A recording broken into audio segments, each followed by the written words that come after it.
Welcome to the Courageous Entrepreneur Show. This is the show that shares information and inspiration to help you break free from self-doubt, limiting beliefs and disempowering patterns, and break through to create the thriving, successful business you dream of and deserve. I'm your host, Winnie Anderson. I interview entrepreneurs who have overcome amazing challenges to create success on their terms, and experts who share insight and practical information that can help you get past blocks, move forward with courage, confidence, and clarity. The show is available in both video and audio formats on a variety of platforms, including Apple Podcasts, which was formerly iTunes, YouTube, and on my website, winnieanderson.com.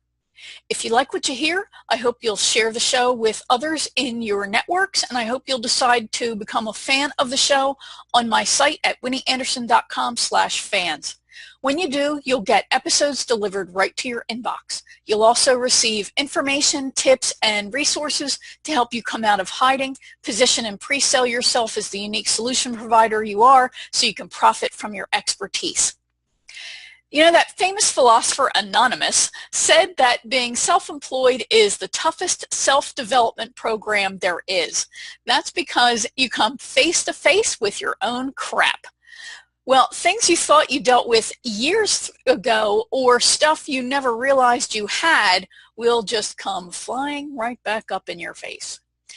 And in the work I do with solo professionals, we talk about creating a content strategy. And one of the things I hear from women I work with is, I don't want to be on camera, or I don't want pictures of myself on my website, or I can't speak in front of a group.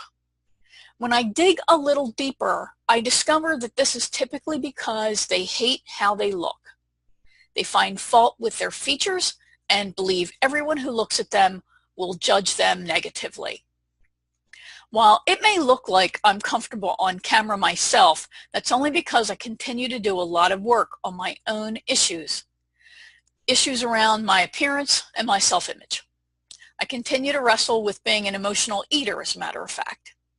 Because I've dealt with and continue to deal with some of the same issues that my clients and my students do, I know how poor self-image can hold us back in marketing ourselves and in our work. So I knew when I met today's guest that I had to have her on the show to talk about this. She's a great example of something that many of my guests exemplify, and that's using their wound as a driving motivator to help others. As a body image expert, coach, and public speaker, and an acclaimed author, Laura Fenamore is on a mission to help women around the world finally end the constant battle with their bodies and start adoring who they see in the mirror. Her approach walks students and readers through the heartfelt journey to self-love at any size or any age and unlock the secrets of the path to lasting physical, emotional, and spiritual health.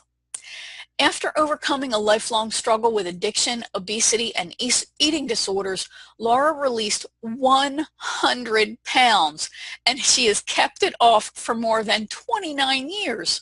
She chronicles this journey to self-love and health in her widely acclaimed book, Skinny, Fat, Perfect: Love Who You See in the Mirror.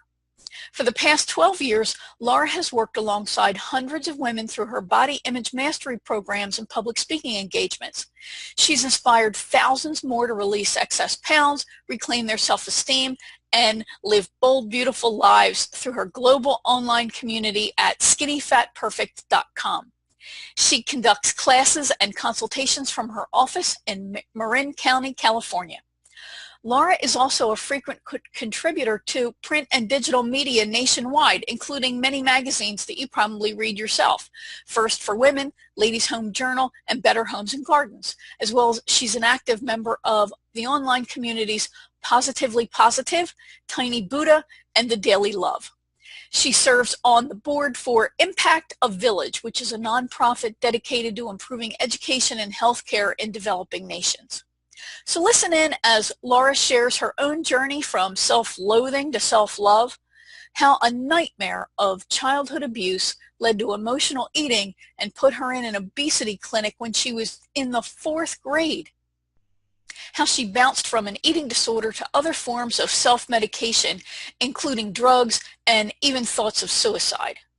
She talks about the impact of society on men and women developing an unhealthy body image and even developing self-hatred. The greatest protector we have and use, and how we inadvertently use food treats to reward and celebrate, which can then develop into an unhealthy relationship with food.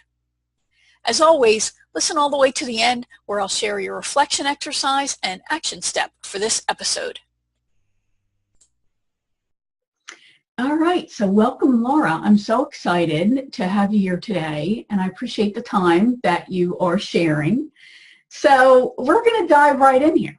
And this is really a thorny topic.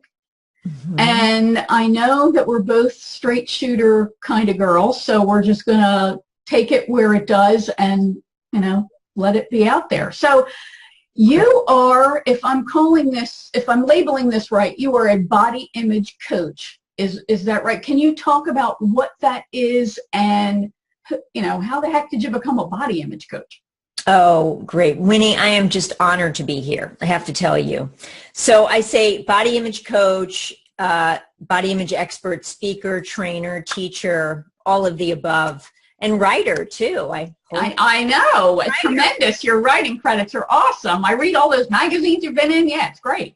Yeah. So you get to see the after now, but I do want to go back. I say to my students all the time, I don't want to stay back, but I want to go back. We go back to learn and we move forward to succeed. So I want to just go back and give you a little history of how I got to where I am today.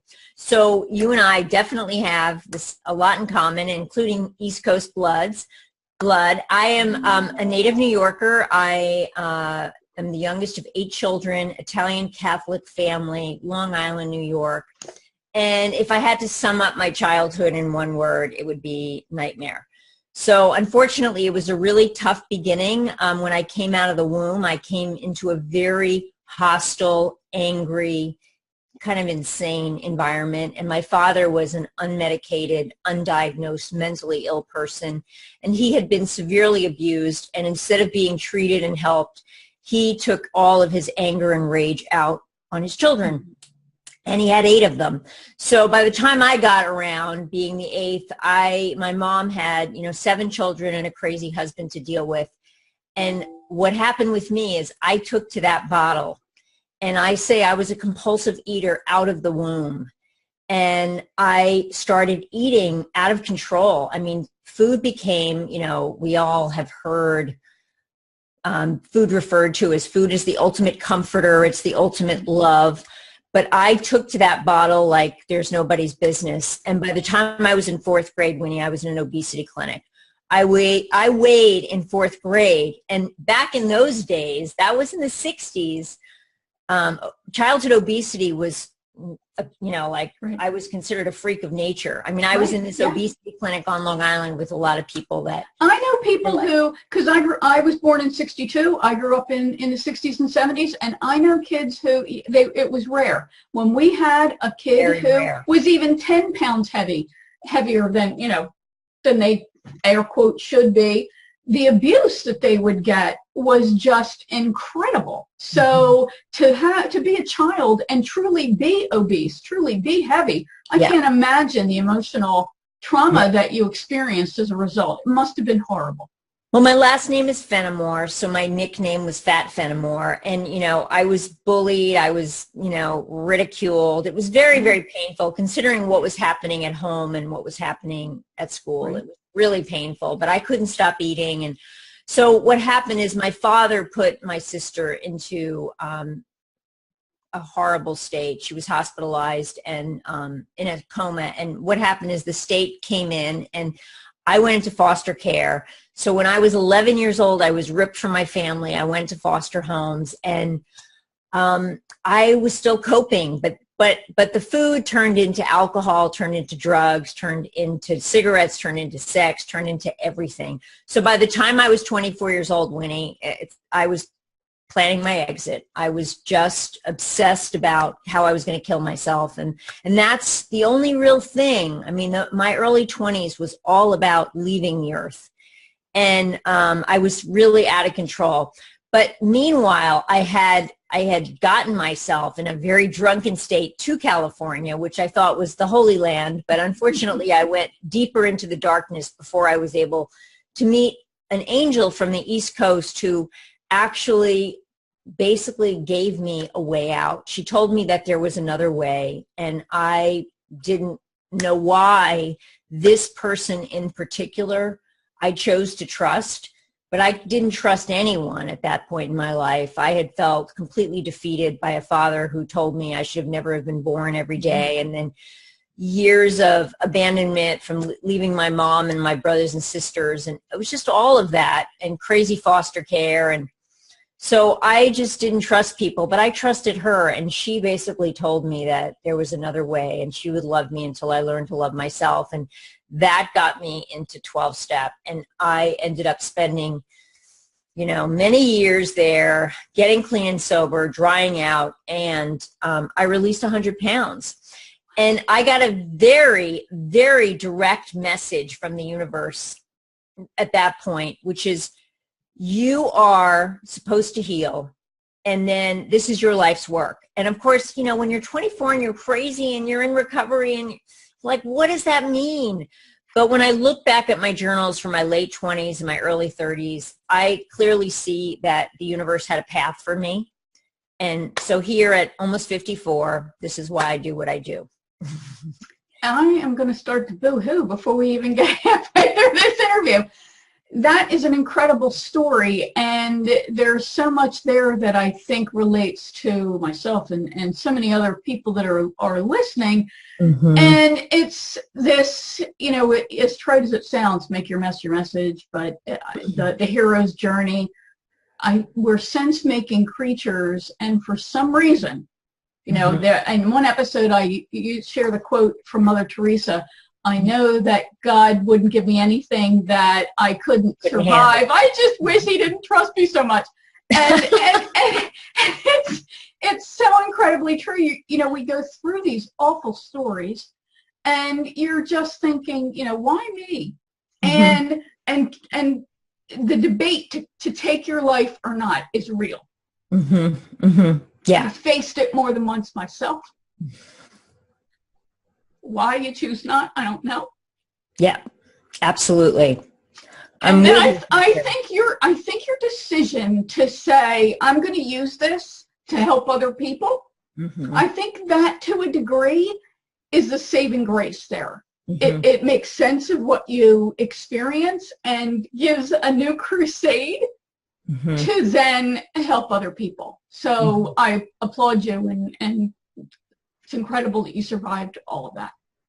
Yeah, well, can I just interrupt? Yes, please. I want to say, honor you for, having had that experience too. And you're strong. You're courageous too. It's like we're mirrors. It takes one to know one. Mm-hmm. And I don't take for granted all the mental illness, the suffering, the darkness, all the hell that people are living in on this planet. And that's why when I was spared, mm-hmm. I feel like there was a big responsibility with that. And, I definitely felt like God chose me because I could handle it, and I have been able to handle it. It has not been a picnic, but it certainly has been my mission and my purpose. And, people struggle with what's your purpose. I've been clear about my purpose since I'm 24. How that was going to look or what it was going to look like. And that didn't mean, like I said, that it wasn't like this for me all these right. years. But it is very clear that this was a privilege to stay alive, because I know lots of people who have killed themselves. Oh, God, yes. And maybe those who haven't killed themselves truly physically, but who have withdrawn from life. Mm-hmm. Absolutely. Absolutely. So let's talk for a few minutes then about this decision to make this your mission. Mm-hmm. How did you do it? How did you decide that I am going to make this my mission, and I am going to help people who are walking the same path or want the same outcome? Can you talk a little bit about just how the heck do you make your mission? Well, when I was a little girl, my nickname was Barbara Walters because also not only was I thinking, I was asking a lot of questions. I was constantly curious. I was always asking questions. And I know that my obsessive question asking was, you know, kind of fear of my own. I always thought that I was stupid and I would just ask a lot of questions. So so I had that always that innate sense of curiosity. I've also always been an extrovert and I'm very driven. So I was like, okay, God, I don't know what this is going to look like. I don't know how this is going to work, but you got to direct this ship. And one thing that I was really clear about is this is your work and you cannot do it until you heal yourself. So I released 100 pounds, got clean and sober, got off drugs, cigarettes, all of that stuff. But I still hated myself and I still hated my body because there was a tremendous amount of baggage. So I spent the first 10 years of my recovery were so intense. And I'm not suggesting that people have to go through what I went through. I mean, like I said, I feel like, you know, I've done the really hard, heavy lifting so that I can give people tools that make it a little bit easier. But I spent a tremendous amount of time in healing because I'm like, I cannot do this work until I can heal. And I, you know, knew that I had to, first of all, I can't be a body image expert and still hate my body. I can't, you know, be obsessed about the scale and about diets and food and say that I know about that stuff, you know. And I was still thin, popping laxatives, popping diet pills, completely obsessed about my body, insanely critical of myself and judgmental. And so that stuff had to get pushed away. Now, don't think for 1 second, Winnie, that I don't have horrible days where I, you know, hate my body and hate myself. I mean, of course, I'm human, right. But for the most part, it is on the back burner and the critic does not run my life anymore. Yeah. Yeah. You know, my spirit's in charge. And I think that's a great statement. In another interview I did with Mark Baker, who has a similar path of abuse to creating an abundant life as a speaker and salesperson, etc. He talked about that same kind of thing, that it's almost like being an alcoholic. You know, once you have these, we'll just call them limiting beliefs for a phrase, once you have them, they're there. And I think it's a continuous journey to master them. Mm-hmm. And as we grow, the little voice is always there lurking, trying to pull us backward. But I think the key is to develop that muscle of strength and the community around us so that we're always fully healthy and able to tell that little beast to shut up. Really? But can I just want to grab on one thing here. Can you talk a little bit about where this hatred of body comes from? I know different people manifest it differently. There are folks who were physically abused and then they loathe their body because they feel they encouraged it somehow. And I know my own hatred, because I hated myself. I'm just awful. I hated everything about myself. But the body image hatred, I think, came from the constantly hearing that I was ugly and worthless and stupid, etc.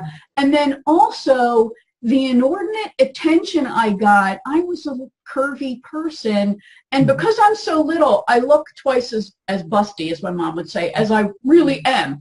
But when I was little and I burst out of here, you know, I really got unwanted attention. And I mean from adults, from teachers who would make these awful comments. So can you talk a little bit about that, where your hatred came from and where other people get this I hate my body concept? Well, I love being a woman and I love men, but we have very different gender roles in this culture. That men are socialized one way and women are socialized to be, I mean, sexual objects, basically. That's like it in a nutshell. And there's no one to make wrong about this. It is just a fact. It's the way that our culture lies. I mean, our culture dictates, you know, boys like trucks, girls like dresses, boys like, you know, combat girls like Barbie. I mean, Right. it's just the way it is. And those 0 to 10 years are so, they're the crux. Mm-hmm. That is the heartbeat of who we become. Mm-hmm. And, you know, in the old days, Winnie, I would say, I want to take on Madison Avenue and the magazines and, you know, the whole media and just how we are completely exposed to these perfect images Right. that are useless. I mean, it's just silly. I mean, And we now know we're false, right? With Photoshop. well, and all that. now we know they're false, except they're Yeah. perpetuated every day in every way. And Right. we're at least exposed to at least 300 images every day of perfect people. And so we're constantly criticizing ourselves and comparing ourselves. We're not conscious of it, but it's this like, that's that demon, that subconscious demon inside of it. And we might be conscious of it too, but mostly we're being like, I'm not good enough. I'm not smart enough. I'm not pretty enough. I'm not. So we're constantly comparing ourselves, especially women, to other women. It's the curse. It's the lie. I say, I bought the lie. You bought the lie. We all bought the lie. The lie is there. How we deal with the lie is what is our job, because the lie's there. Right. So you decided to make this your mission. You got yourself well, released the weight. You've kept it off for what, like 20 years now or something? 29 and a half. Oh my God. That's fantastic. Yeah, next year's my 30-year anniversary. Yay, you. That's exactly. Fantastic. So what was really your first step? So you decided, I'm going to do this. I'm going to make this my mission. You got well. Then how does one start making this, let's just call it an expert brand? What were some of the things that you started to do? Well, I first started just coaching individuals. Okay. And then I created my course, which is called Body Image Mastery, and started teaching it. And like, I was like, oh my God, I'm not only does this make my heart sing to watch women's lives change pretty radically and dramatically, because most of the time when women come to me, they've not done a lot of inner work, and all of a sudden their life kind of gets opened up and in a huge way, like, wow, I never realized how much I hated myself and my body. And maybe I realized it, but I didn't see any hope for myself. And now I see hope for myself, and there's hope and help out here. Yep. Do you find that there is a lot of clinical depression that is connected to this? Like, do folks need to get involved with maybe a therapist or medication to address some kind of depression issue so they can then focus on, I hate myself, you know, my body image as well? Or does it, how do you manifest change, I guess, is really what we're talking about here. Yeah, well, I mean, there's always, I am not a therapist, I'm a coach, and there's a very big difference. And I don't want to I don't cross that line. Right. I don't cross a line. I know when I can't handle something. Right. Period. End of story. I am completely in my integrity. I've been doing this for a long time. And so a lot of my clients are medicated. I mean, 3 out of 5 people are medicated. So a lot of people are medicated and have, you know, therapists and psychiatrists. But oftentimes women come to me that have been through a tremendous amount of therapy and still hate themselves and their bodies. Mm-hmm. And I actually, you know, I'm teaching a class tonight. I have an amazing group of about 12 women, and I would say more than half have tried a lot of things, and already in 4 weeks they're like, their minds are blown. That's fantastic. Minds are blown. Yeah. That's fantastic. Yeah, I think that, you know, when you're caught up in a cycle of self-loathing, that you are really holding yourself back and keeping other people from fully experiencing the magic that you've been gifted with. Mm-hmm. You know, I think that self-loathing is a way to, you know, the proverbial light under the bushel, that we're trying to remain hidden and for whatever reasons, but once we begin to step out, we often experience the love that we didn't think we deserved. I know. And, you know, the thing is that we have been kicked down by others. We've kicked ourselves down. And, you know, I say, what's the greatest protector of all? Fat. You don't need fat to protect yourself, but there's a lot of people that have used it as the great barrier. It's like I was very aware that it was my protector and my barrier, like to keep people away. But you don't have to be fat to have that isolation and the barrier around you. You can just, you know, isolate yourself in all kinds of ways. Just escape. Yeah, that's great. So how about a first step? How does somebody really recognize that and become aware that I really have a body image problem and it may be impacting, holding me back from achieving the success that I really say that I want and deserve? Well, people can email me, Laura at oh my goodness, at skinnyfatperfect.com. I can't believe I just said that. I used to have another brand and it was onepinky.com. But Laura at skinnyfatperfect.com, and they can, I have a body image checklist and I have a quiz. People really don't know, but most people, Winnie, do know. Most people know that they're suffering. I mean, they might not want to change it. They might not want help. They might not be ready for help. Or they may be like, I really need help. I'm ready. And when they're at that place, usually, you know, Providence, a door will open. But as far as, you know, tools are concerned, a first step for people, I'm happy to share whatever. Yeah. Give us one that would help somebody recognize that. And I'll share exactly how I came to the conclusion just several years ago that, oh my God, I have an issue. Yeah. Well, you know, I mean, the most drastic is when I meet with somebody for the first time and they say, I feel like I'm dying. I really feel like there's no hope for me. I am dying inside because I'm obsessed with everything. I live my life out of reaction. I don't have a peaceful moment or peaceful thought. I just feel like I'm dying. And I'm like, okay. You know, we can handle that. I mean, I can handle that. I am like, the bigger the challenge, because I have a gift to hold space for people, to love them until they, like Stephanie did to me, which was, I can create a safe space for you to just be who you are, flaws, warts, wounds, everything, and love you through it.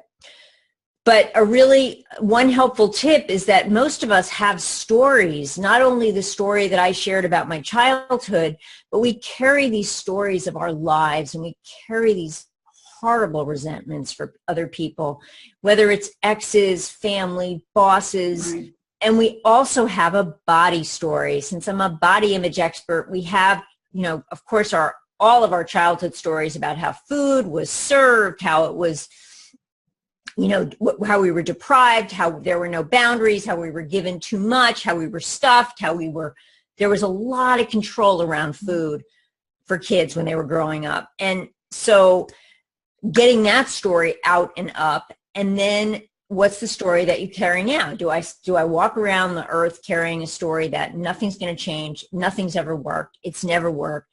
And when I'm teaching workshops, that's the first thing that I ask people, like, I want you to go share your body story with somebody. And people are like, oh, wow, my body story is pretty damn negative. And I am like, you got to create a new story. You don't have to believe your new story, but start telling a new story. Because the old one's not working. Yeah, and that's a really interesting thing to share, because when you think about it, food really, obviously it plays a big role in our lives in general, but I often tell my husband, food is not love, you know, because he would buy me a treat, buy me something sugary as a sign of, hey, I was thinking about you. I know you love me. There's no need for you to bring me home a gourmet chocolate. Okay, so please don't do it. You're not helping me. I said, you know what you want to do when you think about me at work, pull out your phone and send me a text. That would mean more to me than a piece of chocolate. So I think the gesture's there, but you know, it's the wrong thing. Absolutely. That says so much about you and your healthy boundaries, and you're just being really communicating what you need. And he was trained with the rules of women like chocolate and flowers. and that's it, and diamonds too. But you know, it's like, okay, those are the rules of the game, and anything else is like, you know, crap, which of course is just not true, and not everybody does buy into that, but that is kind of the societal rule. That's what you have to get women. Yeah, and it becomes beliefs, and we don't even know how we got those things, and we don't even realize, you know what, I don't believe that, but it's just become a habit. So I'll just quickly share how I realized that I had an issue, and then we'll talk a little bit more about your book. So my husband and I were geographically separated for 6.5 years, not emotionally. He got a job in another state, 500 miles away. So, you know, left to my own devices with nothing to do but work. And I'm a natural emotional stress eater anyway. So, you know, I was a train wreck. And then I just didn't realize how badly I'd let myself go until I had a picture taken with 2 friends. We had done our first live event together. And obviously I was dressed professionally and that sort of thing, but in that picture I looked at myself and went, that's not the image I want to convey. I didn't look what I think is my best. I need help. I need help. There's something going on in there. So tell us now. Super courageous of you to really see that. And you're not a train wreck, honey. And you were raised by the same parents that were trained. They were trained to treat you with sweets to make you feel comforted.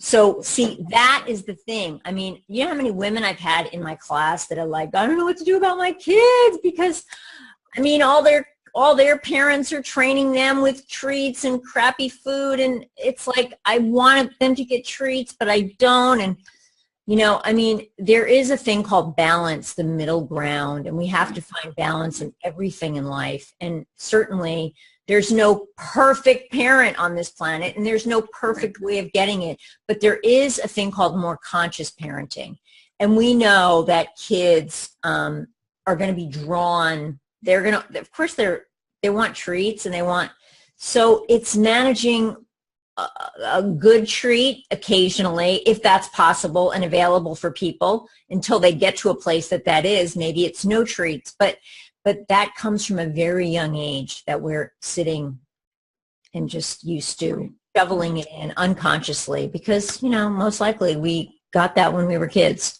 Yeah, and being courageous enough to say, I'm not going to give that to my kid. I don't care what they're going to say they hate me, and that's all right. You're going to hate me. We're past it, right? We all hate our parents at some point. Some justified. Exactly. Some justified. But, yeah, I think that it does take a lot of courage for a parent to say, that's not the way I'm parenting. Food is not love. There are other ways for me to show that I love my child, and my child will really know I love them and will understand the concept of treat, right? Because sometimes there is a really nice treat, and that's it's treat, right? Exactly. Not like every night. I mean, I have obese relatives. They've been morbidly obese their whole lives, and their desserts every night are bigger than the dinner. So it's like that is it, and my heart breaks, but you know, that's just the way and that just gets carried on and carried on and carried on. So I know you have a book out. Why don't you share a little bit about what your book is all about, and then we can talk about how folks can get it and how they can learn more about you specifically and the work you do. So this is the book. People always say, love the cover, it's adorable. And the feel. Skinny, Fat, Perfect, Love Who You See in the Mirror. And it's an expanded my story and a lot more details about what I did. And then it's just full of tools, the tools that I talk about. It's, you know, I say that my body image mastery course is my book on steroids. These are stories of my students who've overcome stuff. So I'll share a tool, and then I'll share a story about overcoming either myself or a student story. And this book is just chock full of tips. So it's part memoir, part self-help, just tons of great stuff here. Outstanding. And the best way for folks to get that is that through your website or Amazon? Okay, great. Amazon, yeah. Awesome. Laura, it's been fantastic chatting with you. I could go on for hours. What's the best way for folks to learn more? You shared an email address. You want to give that again and what folks are going to get when they reach out to you that way? Or should they go to your website, and is there a place for them to opt in to get that? I always offer really powerful tools for free on my website, which is at skinnyfatperfect.com. And right now I have up there, I have, affirmations to start the healing process. I have a long message from me about your first steps. And then I have a piece which is right at skinnyfatperfect.com. Part of the free gift is also this piece that I used to read every day called Are You Willing? And I'm telling you, it's a mind blower. It's a life changer. So I suggest that you go and get those free tools at skinnyfatperfect.com. Fantastic. And of course, we'll have all those links in the show notes and other links to find Laura on social media, which is how she and I connected. So we'll have all those for you there on the site. Thank you, Facebook, for Winnie. That's right. Thank you. And thank you, Laura, for your time today. Oh, I'm so grateful to be here. Thank you so much. Well, I hope you found that useful. This is such a complex and thorny issue. One of the things that Laura mentioned was that she's often worked with women who have been through or are in therapy because they need more focused help on dealing with the relationship they have with their bodies. So if this information resonated with you, be sure to get the help you need. Coaching is different from therapy, and sometimes you need the help of more than one person on your healing journey. Now, if you liked this episode, I hope you'll share it with your contacts and communities, and I hope you'll leave a positive review of the episode on the platform where you consumed it. Remember, you can get episodes sent right to your inbox each week when you become a fan of the show and join the community at my website. You can do that at winnieanderson.com/fans. When you do, you'll receive articles, resources, and special offers on courses and other opportunities to help you break free from self-doubt, fear, and disempowering patterns and break through to create the thriving business you dream of and deserve. Okay, so your reflection exercise. I want you to think about the following questions. First of all, do you use food to soothe yourself when you're stressed or upset? Do you use it as a reward for achieving something? Are you holding yourself back from using video because you don't like what you see on camera? Maybe you even hold yourself back from fully participating in a course or a group that has a video component because you hate how you look. Who would you be? How would your business be different? And how many more people could you impact if you weren't hiding or playing small because you secretly loathe yourself? And the big question to reflect on is, do you really believe that you're worthy of the love and success you dream of? And your action step. I actually believe that, quote unquote, love thyself is God's unspoken commandment to us. In chapter 22 of Matthew, Jesus is asked which commandment is the greatest. He says that to love the Lord with all your heart, soul, and mind is the greatest commandment, of course, but he goes on to say, you shall love your neighbor as yourself is the second greatest commandment. It's that as yourself part that we tend to forget. So here are 3 very simple actions you can take to begin your journey to heal your relationship with yourself. Number 1, keep a journal, and every morning write 1 page in that journal, and you want to write your goals and include statements that are written like, I deserve whatever goal you have. I deserve to have this client I'm meeting with today say yes. I deserve, right? I deserve types of statements. And then you also want to write, your goals, and you want to write them in very positive language and present tense verbs. So I am whatever, achievement you want to write. I am a successful coach. I am a I have whatever goal it is that you're working towards. And be sure you include that deserve statement when you're writing about something that you're working on to achieve. So for example, maybe it's I deserve to have a new Lexus SUV because I am a kind, helpful person, and having that will allow me to, and then fill in the blank with what that vehicle will allow you to do. So, you know, you get the idea. But write out a whole page like that. So number 2, at night, you want to write a page in your journal for all the things that you're grateful for that happened during the day, but you also want to write about what you are grateful for you for. So you would write, I am grateful for my gifts of, and then list some of your gifts. This might be hard for you, but it's part of developing that ability to tell yourself that you're valuable, that you love yourself. And it's part of recognizing that you have an awful lot to offer people. Number 3, every time you're in front of a mirror, I want you to compliment one thing about yourself. Maybe it's, my hair looks good today, or this shirt flatters me, or this is a good color for me. The more you do this, the easier it will become to say genuinely nice things about yourself. And then I want you to also work on receiving compliments. So when somebody says something nice to you, about you, just say thanks. Don't, you know, if they compliment your appearance, don't say, oh, this old thing. Just say thanks and absorb it. No deflecting of compliments. And also, don't afraid to work with a therapist or a counselor. As I've said in past episodes, I think of them as personal trainers for your emotional health. So when you want to get more fit physically, you go to a personal trainer, right, at the gym. Well, that to me is what a therapist or a coach is. One reason entrepreneurs can abuse themselves, they can get depressed and look for unhealthy ways to self-soothe or even unhealthy ways to celebrate our accomplishments, is the isolation that comes with being self-employed. Being part of a group of like-minded peers can go a long way to helping you stay emotionally healthy and help you reach your business goals without burning out.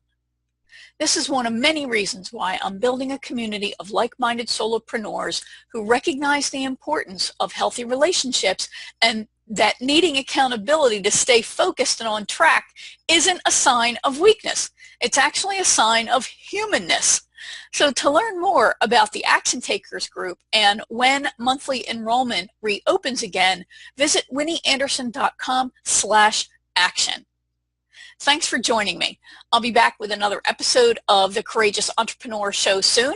And until then, remember, you are worthy of and deserve the thriving, abundant business and life you dream of.